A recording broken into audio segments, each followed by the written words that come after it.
আমার জীবন থেকে 2টা বছর নষ্ট করে দিছে। আমি কখনো আপনার জন্য শান্তিতে ক্লাস করতে পারিনি, ক্লাস থেকে বের করে নিয়ে আসছো। একটা ছেলেকে 2টা বছর অপেক্ষা করানোর পরে তার হাতে বিয়ের কার্ডটা ধরে দিচ্ছে, এটা ইম্পর্টেন্ট কথা।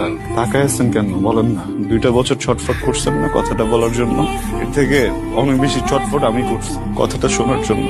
আজকে একটু বলেন প্লিজ, আমি শুনে এখান থেকে চলে যাবো, আমি কোনো সিন ক্রিয়েট করবো না। আমার দিকে তাকান। আমি তোমাকে ভালোবাসি।